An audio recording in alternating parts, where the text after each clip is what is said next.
Feldco Football Recap Live is brought to you by Feldco.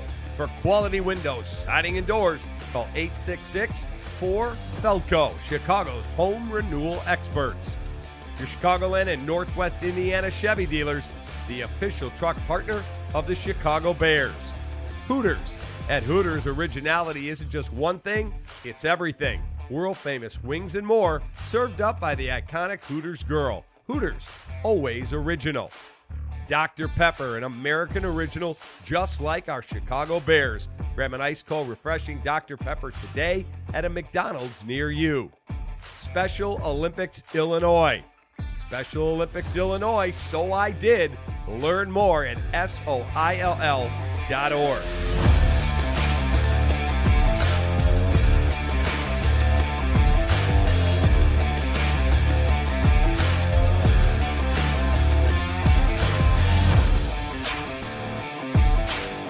Take that.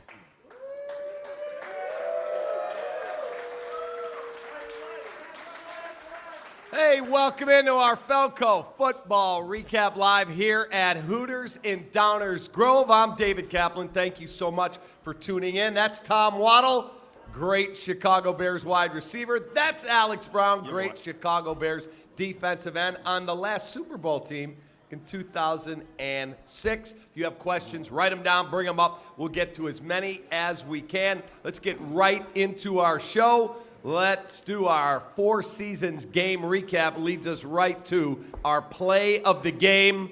Unfortunately, it was the Hail Mary. Tommy, what in the H is going on that the Bears lose that football game?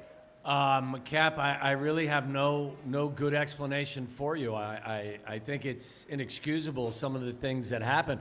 I know the play that you're talking about is the Hail Mary where, Tyreek Stevenson is not doing what he's supposed to do. I think several guys were out of position, but it never should have come down to that. And to me, the most egregious mistake was on second down when they decided not to protect the sidelines and they allowed Terry McLaurin to actually, get a 13-yard gain and put them in Hail Mary position.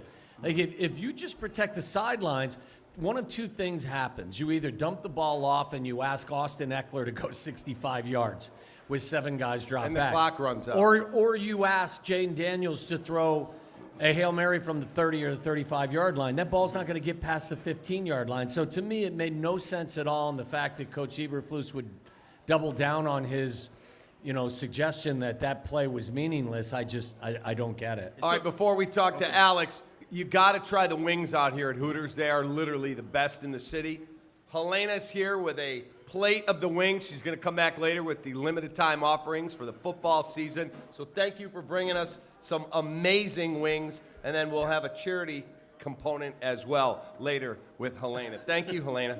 All right, Alex. Yes. Don't eat all these. Last time you ate the entire plate. I know. I don't know why she put them right here, though. Man. I'll get a few. So Tommy and I have been on the radio. I had to interview, I'll be nice, Coach Eberflus yesterday. I thought you and Jonathan did a fantastic job. I don't think you guys were rude. I didn't think you were offensive. I thought you asked the pertinent questions and you stayed on the issue. So if anyone was pissed at you, shame on them. Yeah, I don't think the coach was thrilled. But today, Bill Cowher comes out and says, Coach, you had 3 timeouts. What are you doing? Take a timeout, man. Get organized. Right. So you played defense. Played on an elite defense. What was your takeaway on that last play? I think Tom hit it right on the head. Like, you gotta defend every blade of grass, and I don't think they did. I thought that Coach Eberflus or the coaching staff or whoever's job it is, I thought they lost track of what was important leading up to the Hail Mary, because you knew that they were going to have to throw a Hail Mary at some point, but that 15 yards, and when, like you said, when he doubles down on that, it's like you're really telling me that you really don't understand why those 15 yards are important, because Jaden Daniels can throw 65 to 68 yards. He can't throw 80 yards. So that ball never gets to the end zone, Correct. Right? So, and when you double down on it, it's just man, okay, maybe we need to start looking elsewhere, because this is happening too often. Okay, games played that for we Coach should Smith. win. Lovey. Lovey was the defensive coach as well. If that had happened, would Lovey have come out and said, guys, that's on me? Because Dan Campbell, 3 weeks ago, the coach of the Lions, said, let me start by saying this. The coach let everyone down today. We lost because of me. I made a mistake. I will correct it, but nobody else is at fault. It's on me. Now I'll take your question. Yeah, but Lovey, you gotta take that with a grain of salt because Coach Lovey would do some weird stuff in the sense of he'd come put his arm around me and say, Alex, you know what? That's my fault. I keep putting you out there. Well, it's not his fault if I keep messing up, right? Like he's just like, it's my fault. Don't he was worry taking about a it. shot at you. Yeah, exactly. Yeah, That's what he's doing. He's taking a shot at me. Yeah. Like I keep putting you out there. That's my fault. But like for what you're asking, yeah, he would. But he's already thought about that stuff. And I'm not saying he can't make a mistake, but for the most part, when you got in those situations, there aren't many games that he was going to be in a position where he was 90+% to win and lose, and we've seen Eberflus lose 4 of those games. Okay, You know, here's the other thing, incredible too. now. Don't take it from me. I never played a lick of defense in my entire life. I've never coached a defense in my entire life. Take it from Dan Quinn, the opposing coach, who met the media and said the key to us winning that game was the play before the Hail Mary. Because without the 13-yard gain, we're not in position to even throw the Hail Mary. Exactly. So, But we know like, that. you don't have to take it from me. Take it from the opposing coach that actually told you what the most important play was leading up to that whole situation. Is he paying attention? Because we have cameras all over the place, and the benefit of having all these cameras is you get to see what people are doing. So when Tyreek Stevenson is waving at the crowd or waving at Bear fans, what is he doing? Is he watching the field? Yeah. Does he actually have his eyes on the field? Well, my question was, is there not somebody upstairs?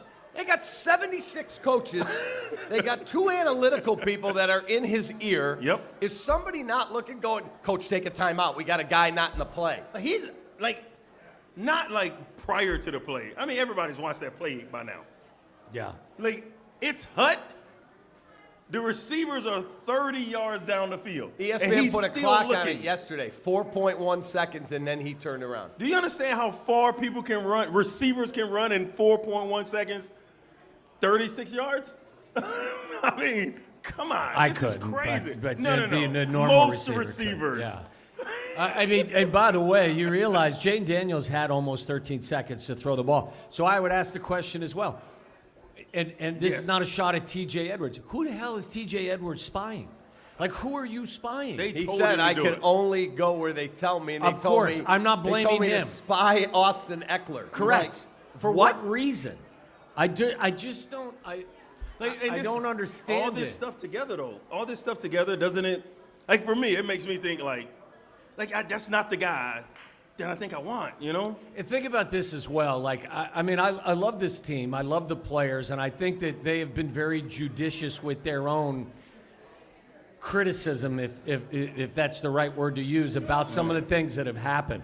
If you look after the game, Kevin Byard said, hey, after the game, I talked with Flus about maybe next time if we find ourselves in this situation, we'll defend the sideline, right? Like Jalen Johnson talks after the game and says, hey, you know what? I wish we probably should have called timeout at that point when Tyreek Stevenson is not paying attention, and maybe we get our bearings by calling a timeout. If you go even back to the silly decision to hand the ball to Doug Kramer on We third even and got goal to or that. whatever, first and goal. Okay, so But DJ Moore says that, hell yeah, I mean, it's been in our repertoire, but I never thought we would run it in that situation. Like, guys, I don't want to go on a tangent, but like that play should never be on your call sheet in that circumstance. That play should never be called down 5 at the goal line.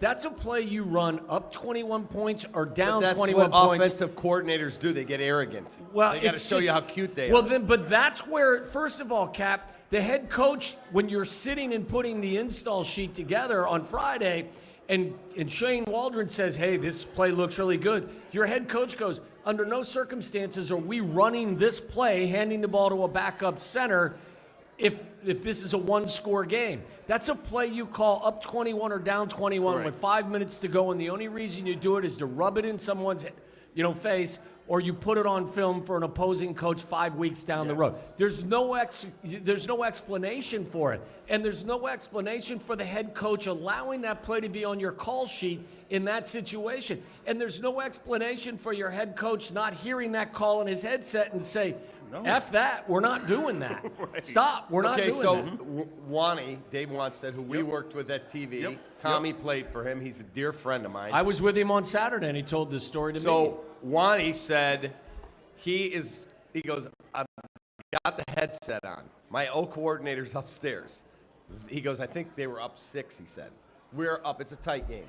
And he hears his offensive coordinator, they're going to run some stupid gadget type whatever. And he goes, not happening. Hand it to Ricky Williams every time till I tell you to stop. He said 14 consecutive runs later, he fell into the end zone. We clinched the game, and I said, don't you ever do that again. See, so this brings me to what you're saying. Some people just care about winning. Some people care about winning a certain way. They got to show you. I don't care how I win. I'm putting Roshan in the backfield, and I'm giving him the football every play until we run out of plays. And if you stop me 4 times, if you stop me, God bless great, you. because I have one of the top defenses in the league, and you're going to be on the 6-inch line. So great, but I'm not giving the ball to a center, period, let alone the backup center. I'm not bringing him in the game to say, this is your time to shine. No, it's not, son. No, this is not your time to shine. We're going to be up by 50 before you come in here. And by the way, I'm not trying to take the offensive coordinator off the hook. I think it's a fireable offense in a lot of ways that you asked to do that. I'm just telling you it goes beyond the OC. The head coach is the man in charge of everything. That play, again, should never be on your call sheet for a situation where it's a one-score game, right? And if he hears it, he's got to veto it.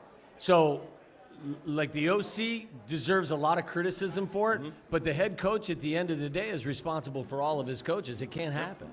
He's responsible for all of it. Okay, here's the other thing that I find even more egregious, or more concerning is probably the better way. Okay, we could talk about the Doug Kramer play. We could talk about the blown coverage on the Hail Mary, the blown coverage on a 13-yard game. When I hear Jalen Johnson say, I don't know if we're preparing properly and we've got to buckle down. He said that yesterday. Then I hear Cole Kmet say, I think guys were laying off during the week. I don't think they were going hard preparing. Are you in the weight room when you're supposed to do 9 reps? Are you doing 8? When it's in the darkness, are you doing what you're supposed to do? Cole Kmet said this. Yes, yesterday to the media, and blasted his own teammates. And when I hear that, it tells me we got a culture problem in the room, which means this coach is done. Yeah, he ain't going to be here long. Nah, he ain't going to be here that long. Nah. Oh, bomb. My bad. Yeah, he ain't gonna be here long. If you got guys that's taking shortcuts, that's not doing the things they need to do, and you're coming up like this short, like going into this game, I mean, a lot of people had questions about if the Bears, like this was a measuring stick game for the Bears.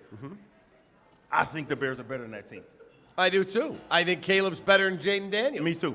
But when you're in position, you have to take advantage of these moments, right? You got to take advantage of these next, what we have this year. We might have 2 more before Caleb gets this crazy contract. So you got to take advantage of this stuff.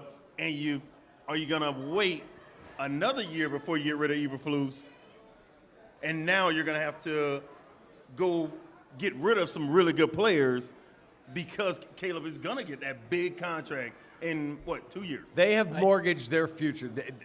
It's all about that kid. And it should be. It should be. Right. And I got no problem with that. Yes. Look, what Cole said, it bothered me maybe a little bit more than other people. I think that accountability is not that he said it, but what he was saying. I'm not mad at Cole. No, not at all. Don't get me wrong.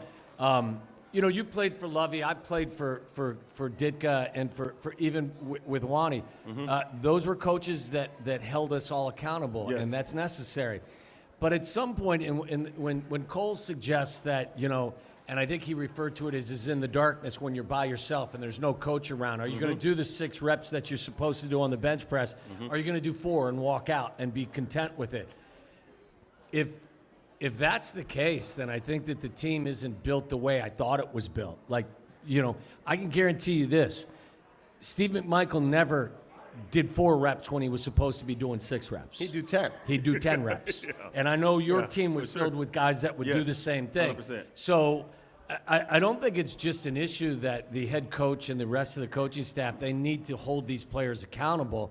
But I think these guys, they need to hold themselves accountable as well. I think And- they're trying to. I don't think Cole comes out with this information on a whim.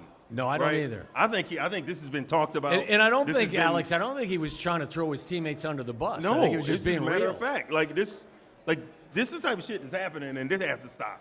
Yeah. This has to stop. This is crazy. Yeah, this but is what let me we're ask seeing. you guys a question. When you hear multiple players, it's been good that we asked the coaches to coach us harder. I'm like, he said to me on the phone today, Tommy, don't coach me harder. Coach me me better. I think that's silly. The thought of coaching me harder, maybe it just doesn't resonate with me. Coach me better. Make sure that you're technique-wise, I got the right foot forward, or I'm Yes. aiming at the right shoulder when I'm coming off the ball, or make sure we've got the right route combo against a specific defense. Don't necessarily make me run 10 laps. Thoroughbreds Right, work or yell smart. at me, right. Donkeys work hard. That was always the case. So just coach me smarter, coach me better. Don't not necessarily coach me hard. Yep.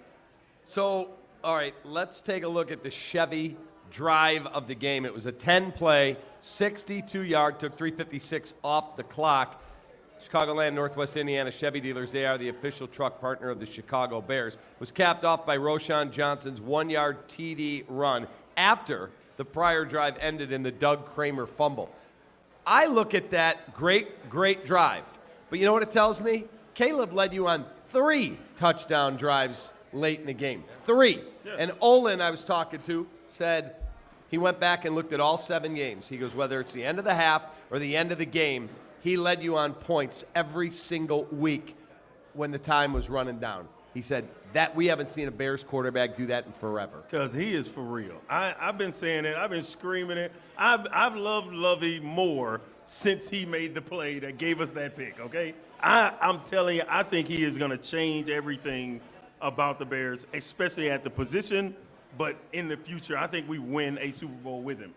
But we're going to have to make some, I ain't going to say tough decisions, because they're not making it Obvious tough. decisions. Obvious decisions. We're going to have to make these obvious decisions, but like we were talking about earlier, you can't just fire everybody. You need somebody to coach, So, but there has to be some stuff in place when this season is over. Hey man, listen, I can't stand Detroit, but boy, there's a coach over there, boy. Ben I tell you what, Johnson? I ain't say that. I ain't say his name, but since you brought it up, then sure. I would have loved nothing more to see him Okay, here. but I'm going to take you back to 2018. There was a guy that had same rep, and his name was Matt Nagy. And he had Patrick Mahomes going, the greatest. I love coach. That guy's responsible for my success. They hire him, and he was a train wreck. Well, there are no sure things. I mean, no. I can't sit here and guarantee that No. Ben Johnson's going to be that guy, but I've got a bit of a track record watching him do what he's going to do, and I'm with Alex. I think that, and we heard on your show today, Cap, that Albert Breer said that That was the that one was the job job that that he was Ben looking Johnson at. wanted, and there was obviously no change that was going to be made. The great thing about this game is, especially at Week 9, I always say this, and it sounds stupid to everyone, but you change the narrative by changing the narrative. So if you want us to stop talking like this, go to Arizona and beat a decent team on the road. And I'll stop talking about the fact that in the Matt Eberflus era, you're 3-17 on the road. And 0 wins on the road on a Sunday. 0. Okay, and the 3 teams that you've beaten finished the season below 500. These are the. I'll go further. These are the 3 quarterbacks that they've beaten on the road since Matt took over. Okay, Bailey Zappi, Sam Howell, Josh Dobbs. Those are the 3 quarterbacks that we have beaten on the road since Matt took over. Dobbs was hot, though. Dobbs was hot that time when He wasn't when we went to Minnesota. We beat him 12-10. And look, Should have lost the game. Yes, I'm not trying to be an ass. I mean, it's kind of my nature, but I'm just saying, somebody asked me, who are these guys? I said, You know what? They're bum slayers who can't win on the road right now. And that sounds cruel, but the explanation is you can beat bad teams, but you can't win on the road. Until Parcells always says you are what your record says you are.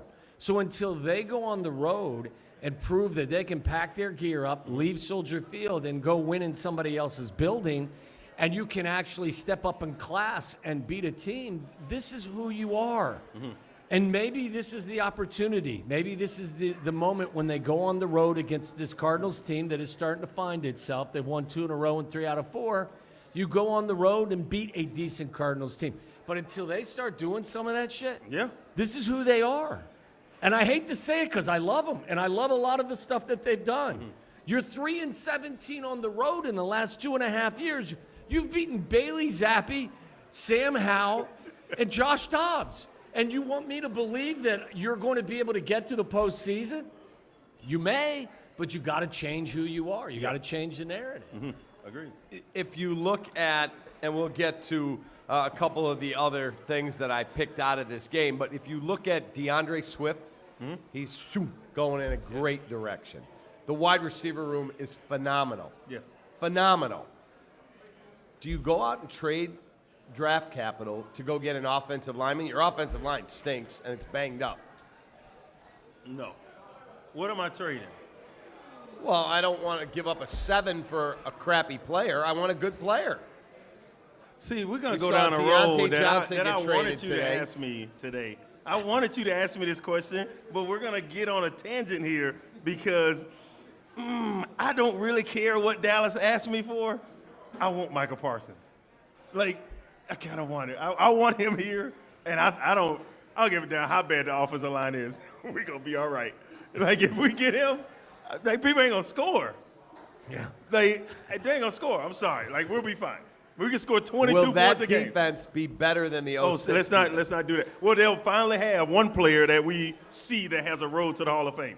So when people ask me that and they talk about this team versus that team, I'm like, well, I mean, first of all, the 85 team had, I don't even know, 10 Hall of Famers? I don't know what they had, but on defense, they had a ton of players. Michael, we got Urlacher, Hampton, Briggs on the Dent, roster. yeah. He's on the ballot. Peanuts on the ballot. Olin Cruz on the ballot. Like, and I haven't even mentioned like Mike Brown and Tommy Harris and those guys. Like, we got a really talented football team. There's nobody on this football team that's going to the Hall of Fame that you can look at and be like, they got a shot. No. Jalen Johnson has a shot. No, he don't. No, he's been good for 2 years. Let's not do that. But he has a shot. He's been good for 2 years. Right, but he's a young guy. I guess, see, and this is going to be very unpopular, but I mean, it's happened in Chicago before, so I guess he does. Gale Sayers then. You don't think Gale Sayers should be a Hall of Famer? I'm just saying, he played Did 5 years. you ever see him 6? He played 5. He was hurt. Did you ever see him play? I'm going to have to move away from Alex because I don't want to catch the shrapnel. 5,000 yards rushing. What 5,000-yard rushing running back gets in the Hall of Fame? Because he was a Ferrari. Oh, yeah, they had a square tire. Like, I don't know. Like, that's just how I feel about it. I just don't. And then when I heard all the hoopla going on about Hester and how he didn't get in, but everybody's on board with Sayers getting in. If Sayers is in, which I didn't watch him like when he played, but like Hester has as many yards as a position player as Sayers did as a position player, playing receiver. Sayers playing running back. Who was the better special teams guy? Thank you. Come on. Gale might have been. You stop it. Yeah, stop. Is this on? What? Cap, you probably saw Gale Sayers, didn't you? I did. Yeah. That San I was a Francisco, little kid, but that I one saw San him. Francisco game doesn't do it for me. 6 touchdowns? I know, it's one game. Like, people still get on to me. I had 5 sacks against Tennessee. They're like, well, that's the only game you had. I had 33 sacks. Like, guys, take them 5 away, I still have more than anybody in Florida. Like come on. Like, those six touchdowns in that game is not. Did you sack Peyton How many Manning? sacks you think Gale Sayers would have had if he was playing defensive end in Florida? No, I'm joking. I was going to say, to your question, offensive linemen aren't usually traded for. Correct. Cam Robinson was traded by Today the Jags to the today Vikings. to the Vikings. It can't. What did they give up? Because We don't know yet. I haven't heard what it was, but I bet it's going to be something pretty significant. Their guy's He's on the IR, kid from right? Alabama. He's a good football player. Yeah. Their guy went on IR, right? Their left tackle went on IR. Darisaw. Yeah. Who's a So, fabulous player. Yes. So they had to have that guy. And I wouldn't be shocked if Detroit, there was a rumor that they were going to add Hendrickson, the kid from the Bengals. Trey Hendrickson. Yeah, who was also Yep. with these Saints for years as well. Oh, yeah. Which would be an enormous addition for them. But I don't know. Man. When Ryan Poles spoke to Jeff Joniak before the game, before this game against the Commanders, in the interview we talked about how it's getting harder and harder to add to your roster through trades with meaningful pieces at this time of the year. Yeah. So I don't know how likely it is that they're going to make a big splash, but if you're talking Micah Parsons or Myles Garrett What do you think or the Max draft pick Crosby, I'd be open for all compensation of is? I it. got it. I'm going to say it's probably because this is the last year of his deal. This is the final year of Cam Robinson's deal. I'm going to say it's a 5th-round pick that can be a 4th if he makes some sort of teams. Jaguars trade offensive tackle Cam Robinson to the Minnesota Vikings for a 2026 5th-round conditional draft pick that could become a 4, and the Vikings get a conditional 26 7th-round draft. I didn't know that. I was a guest. but I was- 2026? Yeah. Yeah. That's like so you don't get that help from that draft pick for another 2 Yeah. years. Oh wow, Yeah. that's such a cheap. He will replace Wow. I am very- Christian Darisaw done for the That's year. actually less than what the Bears got for giving up Justin Fields to Pittsburgh. Yes. That's actually less. Yes. That's insane. Like Yes. You gave up And the Bears man. actually gave up more for Ryan Bates, I believe, than actually what the Vikings gave up for Cam Robinson. As a football fan, I'd love to see what the asking price, and I know that they've said, the respective teams, that Max Crosby's not available and that Myles Garrett's not available. I don't know what Dallas has said, but I would be really interested to see what the asking price would be for Parsons or Garrett or for Crosby. Yeah. Just be curious to hear what it would or what they would ask for. All right, let's get into it. It's time for our Winging It segment. Best wings in the Chicago area, best wings in the country, right here at Hooters. It's Winging It. Caleb Williams numbers brought to you by our friends at Hooters. Caleb, 10 of 24 for 131. No tutties, no picks. He was sacked twice, but he did lead you on what should have been 3 scoring drives. Instead, it was 2 because of the Doug Kramer play.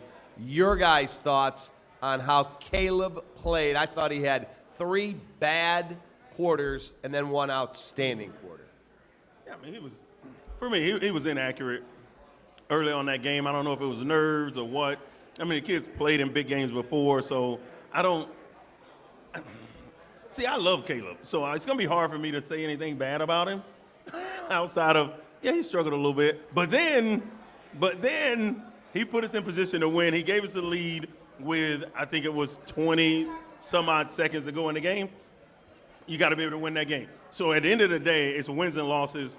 Nobody really cares how he played. If he threw for 500 yards in that game and we lost, it's still a loss, right? So I think he put us in position when he needed to.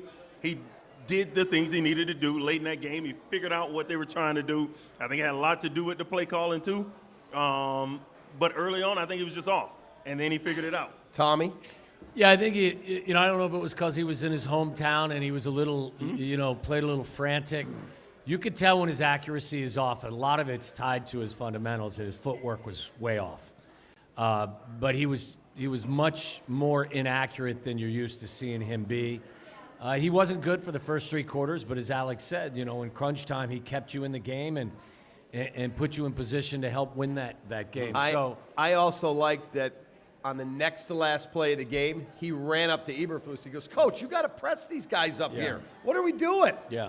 Eberflus like, no. I said to you guys last time, I thought the game he played against Jacksonville outside of the pick, and I know, you can't erase that. That was a horrible play. I'm not sure I saw another play on the film that I would have graded as a negative play. I thought it was as clean and as fantastic of a game as I've seen a Bears quarterback play. I know Mitch threw for 6 touchdowns. I know guys have thrown for more yards. That was his guy. But just when you watch how he played, it was as good as I've seen. So It's not going to be linear. It's going to be a roller coaster. There will be some ups and there will be some downs, but I'm not affected in the slightest by what I saw in terms of how I feel about it. Alex was a big Mitch Trubisky guy. No. I'm gonna move on from what you're talking about right there. You were a because big we all Mitch know, Trubisky guy. We all know how Alex felt about Mitch. It's a roller coaster, but it's like the stock market. It keeps going up, right? Yeah. So he's just gonna keep getting better and better and better. And at some point, I'm telling you, everybody in Chicago, just sit back. Every Bear fan, just sit back and say, "Damn, I'm glad he's our quarterback." Correct. He makes multiple throws every game. He does something Wow that you're stuff. like, yeah, like How you're about like, the throw man. to Keenan Allen for the first down on the move? It No, looked I like love it. Patrick Mahomes. The throw that DJ got hurt on. Yeah. The one that he got hit in the back, that throw I was like, Well, damn, he took it like- right on the chin as soon as he let it go, too. Exactly. That's what I mean. Like Most quarterbacks staring don't down have the pressure. courage to even throw that ball. They will Agreed. tuck And and he did. protect Yep. themselves. All right, He's good, man. we're going to take a quick time out. We're here at Hooters in Downers Grove, November 19. My birthday, by the way. We will be at the Hooters in Orland Park. Alex Brown, Tommy Waddle. I'm Cap. Be right back. Hey, Dad, we're running low. We'll be all right. What is going on here? Insulation? I'm chilly. I can't help you with a decoration, but I can help you replace these windows fast. Right now, buy one window and you'll get one free. Plus, no interest until 2025. And we'll get it done Feldco fast. Buy one window, get one free, and soon. Hurry. Call now. Call 866 for Feldco. Apt. For the best appliances for football season, shop at Apt. Pleasing people since 1936. Find them at apt.com. 4 Seasons, heating, plumbing, air conditioning, and electric. For all the right reasons, 4 Seasons. Join the Illinois Tollway at Contracting with Government, a roadmap for business opportunities. Drive your business forward with the Illinois Tollway. All right, welcome back in here to Hooters and Downers Grove on Butterfield. I'm David Kaplan, Alex Brown, Super Bowl Bear, Tommy Waddle, all-time great Bear wide receiver, and awesome on ESPN 1000 on the Waddle and Silby Show. And we've got Helena from Hooters here. You guys have some, we call them LTOs, limited time offerings for football, right? Yes. Come right in there. Yes, we do. In honor of football season, we do have a limited menu, including our tender tacos here. We are also celebrating Breast Cancer Awareness Month by hosting our annual Give a Hoot fundraiser. We would love to finish the rest of the month off strong, so please come in, visit your local Hooters, and ask a Hooters girl how you could donate today. All right, and you're also in the new Hooters calendar. Yes, I am. Month of January. All right. People can buy the calendar here. Yes, they can. There you go, Miss January right there. Are these funnel cake type things? Yeah, just like at the Like fair. funnel cake? Yes. Woo! With Let the me get one of chocolate them. sauce there. Yeah, let me grab All one right, of them. Helena, thank you. Yep. Oh, yeah. All right, back to our football discussion. And again, if you can make a donation to the breast cancer fundraiser, that would be awesome. I got a question. Pat McNulty wants to know, if we were to fire Flus, who should we hire? Would it be John Gruden or Ben Johnson is who he would hire? I'm not hiring John Gruden, okay? But Because I'm of the going Ben troubles Johnson. he had, or you didn't like him as a coach? No, I mean, I think Ben Johnson is what we need. At this point, I don't think there's an appetite to make a coaching change at this point up at Hallis Hall.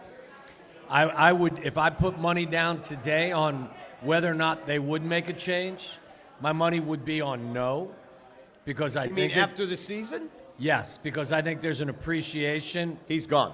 Mark it down, he's gone. Okay, but we got to see what happens. If they win 9 games, He's still gone. no chance.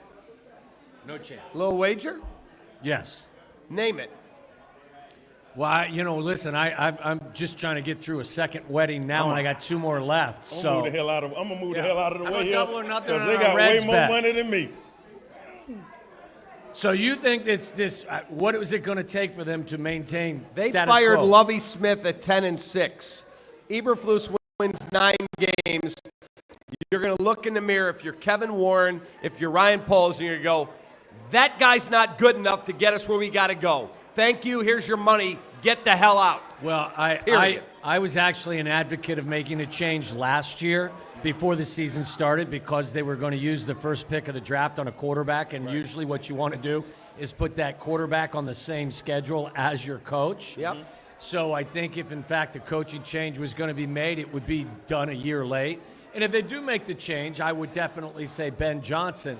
But you know as well or better than anybody the appreciation that exists up there and the mutual respect that exists up there. Correct. If they have a winning record, that would be 3 wins. And again, I'm not 3 the to advocate. 7 to 9. Yes.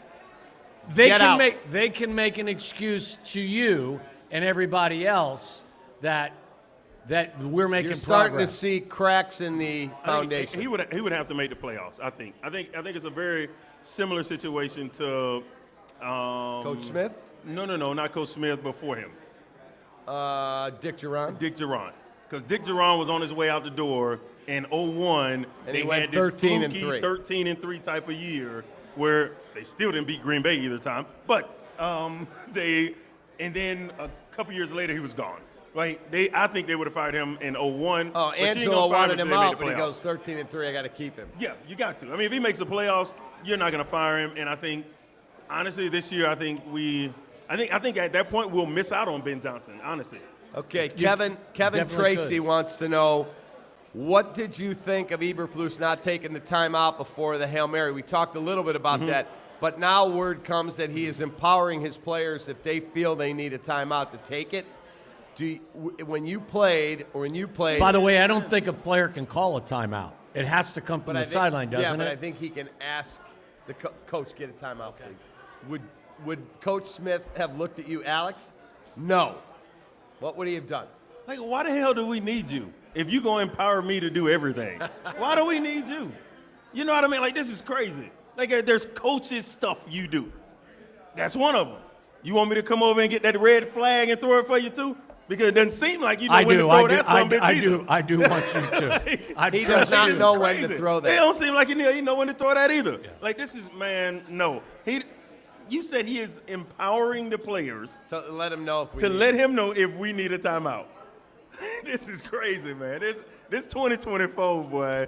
Lovey ain't asking nobody nothing. No. Dick Duran ain't asking nobody. You think Mike Ditka was asking the players? Man, you guys what's your opinion on a timeout? Sean Payton ain't asked nobody nothing. No. Like, no. This is nuts. Come on, Cap. No. That's why I'm telling you, it's over. Over. Listen, I'm just telling you that I think that there will be a greater appetite from the president's office, from Kevin Warren's office, than maybe there is from the general manager's office. Maybe. All right, I got another one. Lee Allen, who's here, wants to know, is Torrey Taylor the MVP of the early season? Well, if we don't stop this Torrey Taylor's talk, we need to stop this. This is too much. This is too much. We can't do this. Like, I knew this question was coming up. We're talking about a punter that is, I think, correct me if I'm wrong, he's like 10 to 12 as far as average in the league, in the NFL. He's like 10 to 12. There's nothing to be spending all this time talking about a punter on. He's not leading the league. In 2023, the top 10 punters, 7 of them were undrafted. What are we doing? Like, Hold on a second. No, in a 4th-round pick, you can get me. What are we doing? He's 15. He's 15. You can get your boy that's going to play more than 6 plays a game. Okay, he is our Special Olympics Illinois Special Teams Play of the Week. It goes to Torrey Taylor. 7 punts. He averaged 48.7 yards per punt over 7 punts. That guy is elite at his craft. Is he? He's 15th in the league. I don't care about the average number. Okay, which part do you care about in a punter? Have you watched him drop him? Which part do you care about if you don't care about the average? Dropping him inside the 5-yard line. Really? Mm-hmm. Okay, you remember the greatest, and I asked you this question before, the best kicker in Bears history is? Robbie Gould. Yeah. Where'd we get him from? He wasn't drafted. I remember when they brought in 7 kickers that day to get him. You don't have to draft that guy. That's all I'm saying. There's 10 punters that can do exactly what he's done. be average in the NFL. There's 10. And you spent a fourth round. You spent your boy on to get him. He spent me to get him. I've got a trade. The Chicago Bears are trading Alex Brown and his 33 sacks. 33. How many do you have? Whoa. No, don't say a number because you don't know the number. Just say top 4 all-time in Bears history. Top That's 4 what you can get. all-time That's Bears what you history. Can get. That's what you want to trade? And they are acquiring That's what you want to trade. future All-Pro punter Torrey Taylor. Where are you sending him? Because he may want to go. Where do you want to go? And right after that statement, Mr. McCaskey comes on. He's like, Kaplan has been relieved of his duties. He is done. There's no way. Top 4 all-time in sacks, you're going to trade that for a punter? Come on, Cap. Even you know better than that. Stop it. Even you know better. Stop it. No. So you didn't like the draft pick? No, I thought the value of it. I'm looking at the value My of the friend pick. Tom Waddle called it a pick of arrogance. I totally agree. Yeah, I I mean, totally that's a agree. pick you make when the rest of your roster is completely filled. It's complete. And it's not. The tight end that doesn't play, that they talk about, he went and talked to coach and he helped.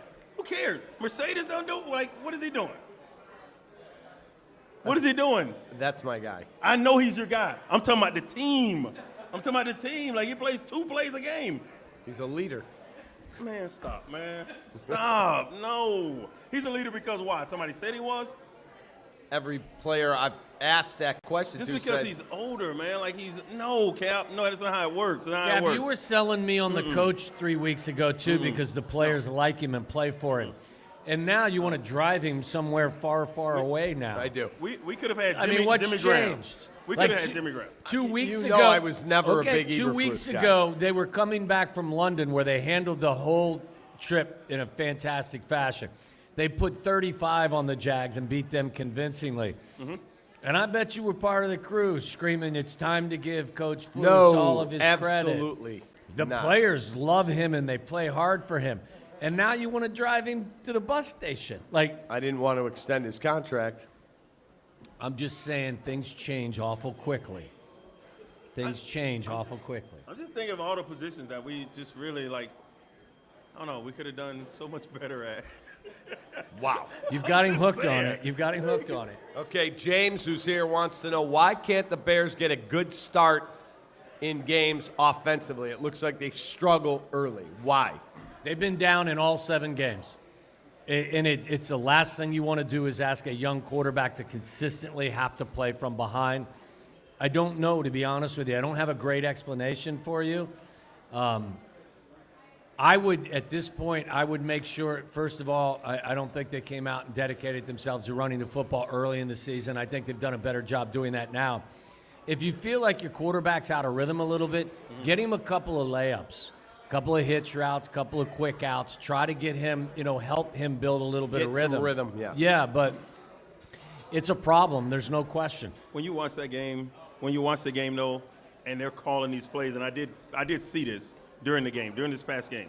Like, the first guy comes open in the flat, Yeah. and he holds it. He Yeah. doesn't gotta deliver throw it to him it. right Yeah. there. Like, so he'll wait for that bigger play Yeah. down the field. And now that guy's covered in the flat. The guy that you wanted to go through, now you got a defensive end breathing You're on your getting neck. your ass kicked, yeah. Now you're running around. Yeah. So, somebody has to let him know we got to get that ball out right Yeah. now. He's open, get it to him. Now it's, okay, 1st and 10, we're at 2nd and 5. It's easier, right? Yeah. So just getting that ball out sooner, taking what the defense gives you. It's I funny, think- too, because this is the element of a veteran quarterback. A veteran quarterback, when he walks to the line of the scrimmage, knows whether or not the route combo that's been called will fit well with the defensive front that he's looking at and the coverage that he sees. If he gets to the line of scrimmage and they stay in that coverage and it's not conducive to the route combo they have, that's when that veteran quarterback will dump that ball quick.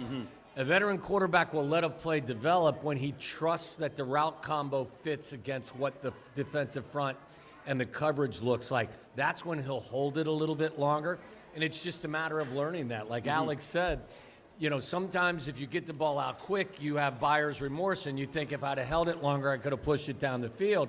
And then sometimes you don't take what's out in the flat, and then you wait for it to show up, and then it's not there. So it's a matter of, it's just, you got to play. Right? It's experience, yeah. You got to learn it. When voices tell us you can't or you won't, we simply say, I did. Special Olympics, Illinois. So I did. Learn more at SOILL.org.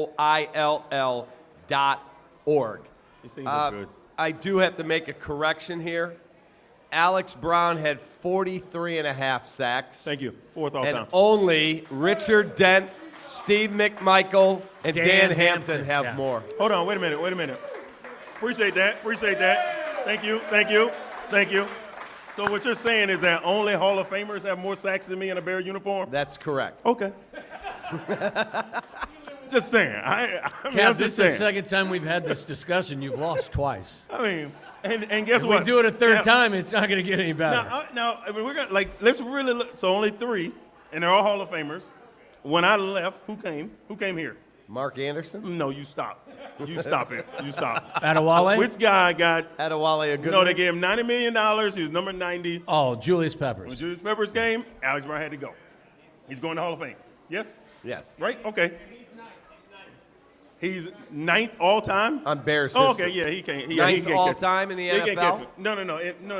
In Bears history. In the Bears history, yeah, he's 9th. He ain't top 5 yet. We can't talk about it. But so when I go to the Saints, the guy that they drafted, first round pick, Cam Jordan, He's probably going to the Hall of Fame. probably going to Hall of Fame.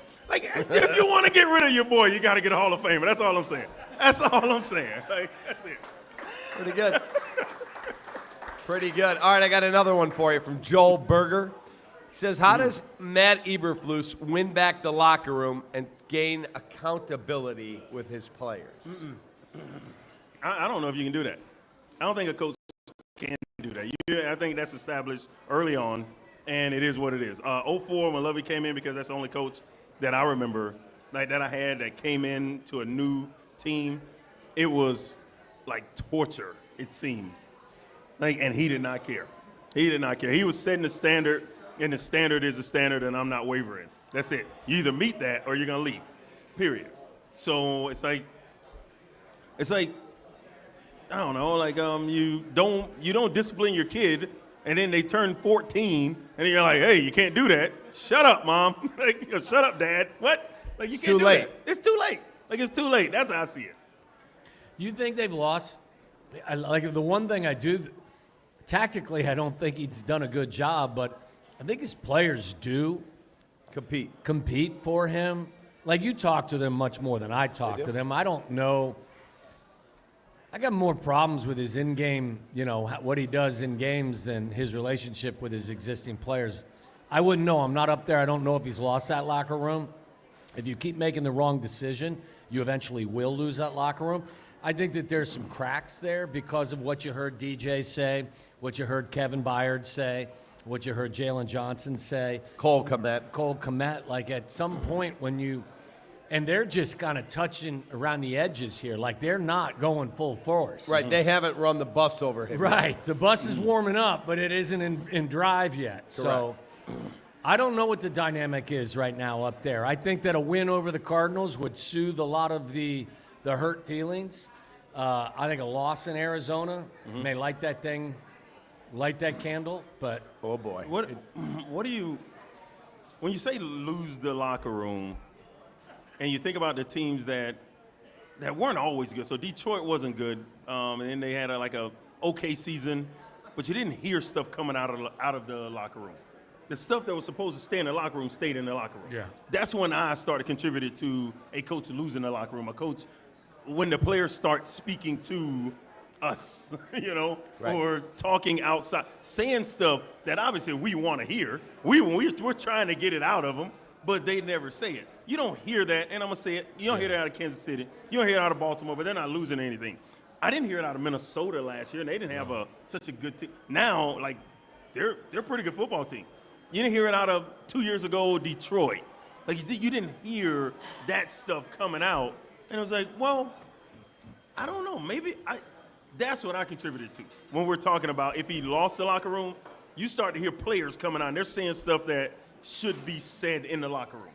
And you're hearing it Lovey outside used of to that. say, I remember him telling me, I told my players, y'all are the enemy. Did he not? 100%. Yes. like just gonna mess up what we have, like that flow of whatever the flow is. You're trying to find something because no, everything's cool. You can't go back and tell your boss everything's good. Yeah, at Hallis Hall, no, everything's good. Everything's great. No, you gotta find something. Something's wrong. You gotta find it. No, ain't nothing's wrong. We're good. Like, but there's always something. There's always something. And then they wrong. make a bigger deal out of it than it is. Correct. It's interesting, they announced today that they're not going to have a full practice tomorrow. They're going to have a walkthrough, and it's going to be closed to the media. I don't understand. I don't know why. There hasn't been an explanation as to why they're doing that. I don't know if it's because they're so injured.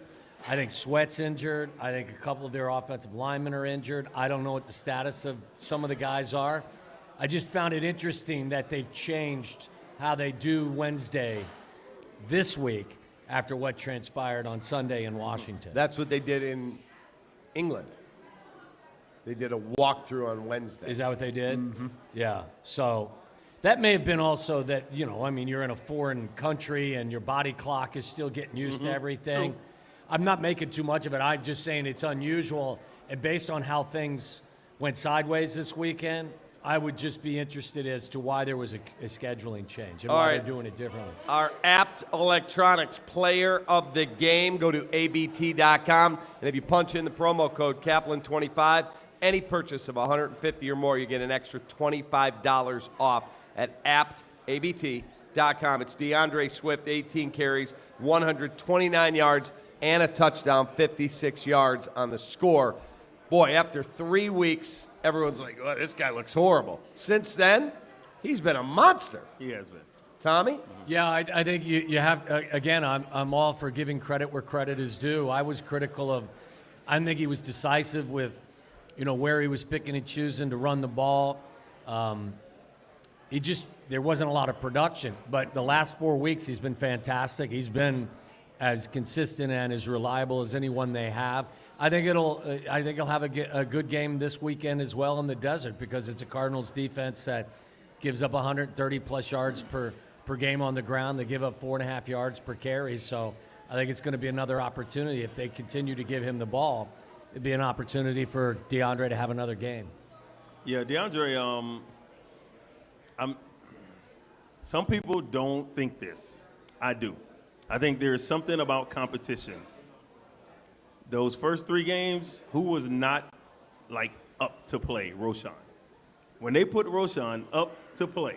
And Khalil was getting a few carries, and he's like, hey, this is my gig. There's something to say about that. When Roshan got that touchdown, 2 games ago, he was pissed. He was not happy. You saw him coming off the field. He's like, that's my touchdown. Yes, but there is a way they need to do stuff, and I wish, the coach would say, listen, I'm doing this. I'm making these calls because then maybe he don't get cute and put the offensive lineman in there to do it. And he just run Roshan every time 2 yards or less, we know what package is supposed to be in there, Yeah, that guy. Yeah, that guy. Put Roshan in because they did it later on the next drive. Then you drive down your 1 yard touchdown to Roshan.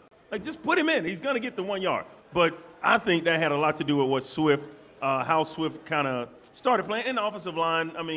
I think what Waddle's saying, running better, finding the right lanes, finding the right holes to hit, but it put a little pressure on him to actually do it. They pay you, they bring you in as that dude. When you're not doing it and they bring somebody else up, you start to see the writing on the wall.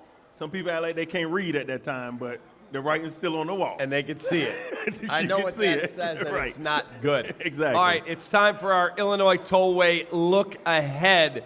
You don't have to be a big construction firm to do business with the Illinois Tollway. If you're the owner of a small, diverse, or veteran business and are looking for an opportunity to grow, now is your chance. Join the Illinois Tollway at Contracting with Government, a roadmap for business opportunities. The event is Friday, November 8, 10 to 2 at the South Shore Cultural Center in Chicago. So if you'd like to work with the Tollway, they are looking to talk with you on Friday, November the 8th. Okay, the Arizona Cardinals have an elite quarterback with his legs. He's not maybe the greatest thrower of the football, but Kyler Murray can cause a lot of problems for a defense. So, Tommy, what's your takeaway of this matchup against Arizona? I think this is going to be. I think it's going to be tougher than maybe you thought it was going to be a couple of weeks ago because, again, they're a Jekyll and Hyde team. Sometimes they look great, other times they look pitiful. but they've found their rhythm a little bit. They've won 2 in a row. They've won 3 out of 4. Marvin Harrison Jr. had a really nice game this past weekend. Trey McBride is one of the better young tight ends that nobody knows anything about. And Connor runs the ball like a grown-ass man. Like they have, to me, the key is with Kyler Murray. You know, he's 5'10". You have to keep him pinned in between the tackles. You can't let him get on the edge. You've got to obstruct his view as much as possible. And Cap, he is most at home and most comfortable when he is on the move and improvising. If he's going to tuck and run, you got to make sure he runs through the middle of your line, not on the edge. So to me, that would be the key, is trying to keep Kyler Murray in the pocket, make him beat you from there. If he does that, if we're able to do that, and we can keep him in the pocket and make him throw from the pocket, he'll overthrow one of those in routes. Yeah. And we're going to intercept. Because he can't see. Because he can't see. Yeah. He can't see. He's going to have, and he wants to get it over the defensive lineman. So whether it's Billings or Dexter or whoever, like you want to get it over those guys' stretched out arms, and you're going to throw it a little higher than what you really want to. That's going to cause either a tip ball or you're going to overthrow the receiver going across the middle, and we're going to have an easy interception. It's going to happen if we can keep him in the pocket. Yeah. You got to get Jaquan Brisker back because he's a huge part of what they do on the back end, and hopefully get Kyler Gordon back. We'll see. Yes, I think Gordon is like the army Swiss knife. Like he can do so much. He blitzes, he covers, he's a nickelback, he can play corner. Like he does a lot of stuff. Brisker does too. Brisker's your big hitter. You want both of them back. If you get them both back, I think we're going to smack these guys in the face. I'm with Alex. I think that I think I think Kyler Gordon plays a position in today's NFL that is ultra important, and he plays it at a high level. Agreed. That nickel corner that plays inside, that is helping in the running game, but also does a lot of stuff in pass coverage. I like Brisker a lot too, but if you made me kind of rank the who's more important than other based on what they're asking him to do, I personally would always say Gordon. Doesn't mean I don't like Brisker. Brisker's a fine player, but I think not having Gordon hurts you more than not having Brisker. Okay, prediction time. What do you say, Tommy? What happens? I know they're 3-17 on the road. I know this coach has not won a road game on a Sunday as the head coach of the Bears. Give me your pick. I can't pick the Bears in this game right now based on what I've seen from them and based on how they've played on the road. I'm not a huge believer that Arizona is going to make some grand statement in the postseason, but they are playing well and they're feeling themselves right now. They just won. Yeah. So, I think this is going to be a tough game. Do I hope the Bears win? Absolutely. I see this more of a 23-20 Arizona win at this point. And again, I'm Mr. Missouri. I'm in show me state. Show me. Show me that you can go on the road and beat a team. And until you do that, why should I believe that you can do it? So, at this point, I'd just be telling you something I don't truly believe in my heart right now. They got to show me that they can go on the road and beat a decent team. I've seen Waldron over the course of this season change his stripes a little bit. When things aren't going right, he'll do something different. I think they do some things different. Since beat the hell out of you ain't a number, then I'm going to go with like 27-13. I think the Bears win this game easy. I really do. I think we're just a better football team. I think all this nonsense, even us up here talking for the players, you got your players, your teammates calling you out outside of the locker room. That's either going to bring them together and have them play a high-level brand of football. Or it's over. Or it's a wrap. A 27-13 win would solve a lot of problems inside that building. Yes. If they go out and do what Alex is saying. 27-13. It solve a lot of problems. That flight back home, Cap, I've flown back from a lot of butt whoopings that way. Seattle, that's a long flight, but when you lose, that's a long flight. And you don't get home, you get home at 3. But they still want you in the office at Hallis Hall at like 8:30 for meetings. Like, what are we meeting about? Like, come on. So they're going to win. We got they're 6 days. They're going to win that. We're going to win. What do you have? Come on. I actually think the Bears win the football game like 24-17, something like that. So they will have done something that they've never done in the Matt Eberflus era. Because and that is go on the road. I'm just saying. And I'm not telling you they won't do it. I'm just saying. Listen, this is one of those confirmation games that I always talk about. I think when you play a lesser team and you beat them convincingly, especially when your offense plays well, you confirm that what you're doing on offense makes sense. They did that against the Panthers. They did that against the Jags. They have to confirm to themselves and convince themselves that they can go on the road and win a game. So if they can do that, go to Arizona and beat this Cardinals team, which is a pretty solid team, this makes them feel a ton better about themselves. I think this is a ridiculously important game for them, but for sure. But so many people are talking about this Washington team as they can win the NFC. They can win the NFC. That's what I keep hearing. Like they could be Commanders? the Commanders. No shot. I don't think their defense is good enough That's to what I've been win hearing. it. But, Like, oh, Jaden Daniels is great. He's this and that. They're one of the top teams in the NFC. They could win it. Don't be surprised. We should beat that team. I think we're a better team, a better football team than that team. So if I think that, then I'm not worried about going out to Arizona and beating Arizona. And there'll be a lot of Bears fans out I'll there. be there. Are you going? Yeah, I am. You going? No. Oh, why did you get all excited? Like we were gonna be there together. No, just thought it's really cool. That you know what you just did? What the Bears did to me last game. That high and that low. Yeah. You're going to be there too? They gave you the rope-a-dope. No, I'm not. I'm going to be in. I got a wedding that I have to be a part of. His daughter's man. getting married Yeah. Saturday. Yeah, so I can't be there. You got a daughter that old? Oh, this is my second one. His second one's got a grandchild. Yeah. I know. My oldest No, is I know, 31. This one's 29. Oh man. Yeah, we had her when we were 12. No. We were 25, so. Well, congratulations Thank you. to That's Angela. Thank you. And Congrats, what's her Angela. new husband's name? Dylan. Dylan. And Angela. Yep. Congratulations. Congrats. Alex, thanks for being here, Absolutely, man. You're the Yeah. best. Thanks, buddy. Appreciate All right. it. Yep. Again, our title sponsor, Feldco. For quality window siding and doors, call 866-4-FELDCO. And thank you, Hooters. Helena, you were awesome. And please tip your waitresses. And we'll see you for our next remote show, November 19. We'll be in Orland Park at Hooters. The OP, we have coming. Have a great rest of your night. Take that. Hey, Dad, we're running low. We'll be all right. What is going on here? Insulation? I'm chilly.